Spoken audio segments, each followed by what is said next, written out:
Delivery കഴിഞ്ഞ് നമ്മൾ രണ്ടാമത്തെ മൂന്നാം ദിവസം റൗണ്ട്സിന് പോകുമ്പോഴത്തേക്ക് ഈ മദേഴ്സും പ്രഗ്നൻറ്റ് മദേഴ്സും അവരുടെ അമ്മമാരും ഒക്കെ ടെൻഷൻ അടിക്കുന്നൊരു സംഭവമുണ്ട്. അപ്പോൾ അവർ പറയുന്ന സാർ ഇത് നമ്മുടെ കഷത്തിൽ ഒരു കഷ്ടം ആക്സില അവിടെ ഒരു വലിയൊരു മഴ ഫോം ചെയ്തിട്ടുണ്ട്, ഇതെന്താണെന്നൊക്കെ ചോദിച്ചിട്ട് ഭയങ്കര സംശയം ചോദിക്കാറുണ്ട്. അപ്പോൾ എല്ലാവർക്കും ഭയങ്കര പേടിയാണ് ഇതുപോലെ ക്യാൻസർ ആണെന്ന്. ഇത് ക്യാൻസർ അല്ല. അപ്പം സ്വാഭാവികമായിട്ടും നമ്മുടെ ബ്രസ്റ്റ് ടിഷ്യൂവിൻ്റെ ഒരു ഭാഗം നമ്മുടെ ആക്സിലയിലുണ്ട്, കഷ്ടത്തിലുണ്ടാവും. അത് നമ്മൾ ആക്സിലറി ടൈൽ ഓഫ് ബ്രസ്റ്റ് എന്ന് പറയുന്നത്. അപ്പം സ്വാഭാവികമായിട്ട് ഡെലിവറിക്ക് ശേഷം പാലുണ്ടാകുന്ന ഒരു പ്രോസസ്സ് ഉണ്ടല്ലോ, അപ്പോൾ അതിൻ്റെ ഭാഗമായിട്ട് ഈ സ്ഥലത്തും നമ്മുടെ പാലിങ്ങനെ കെട്ടാൻ തുടങ്ങും. അപ്പോൾ അതാണ് ഇങ്ങനെ വീർത്തൊരു സെല്ലിങ് പോലെ ഇരിക്കുന്നത്. ഇതിനാണ് നമ്മൾ ആക്സിലറി ടൈൽ ഓഫ് ബ്രസ്റ്റ് എന്ന് പറയുന്നത്. അപ്പോൾ ഇത് കൂടുതൽ വേദനയൊക്കെ ഉണ്ടെങ്കിൽ നമ്മൾ കോൾഡ് കംപ്രസ് വെക്കുക, പിന്നെ പെയിൻ കില്ലേഴ്സ് ഒക്കെ കഴിക്കുക.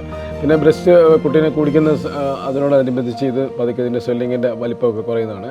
പിന്നെ ഏകദേശം കുറേ നാളുകൾക്ക് ശേഷം ഒരു 2-3 വർഷം കഴിഞ്ഞിട്ട് ഇത് സ്റ്റിൽ പെർസിസ്റ്റ് ചെയ്യുകയാണെന്നുണ്ടെങ്കിൽ നിങ്ങൾ ഏതെങ്കിലും ഒരു സർജന്മാരെയൊക്കെ കാണിച്ചിട്ട് അത് റിമൂവ് ചെയ്യുന്ന സർജറിയൊക്കെ ധൈര്യമായിട്ട് ചെയ്യാവുന്നതാണ്.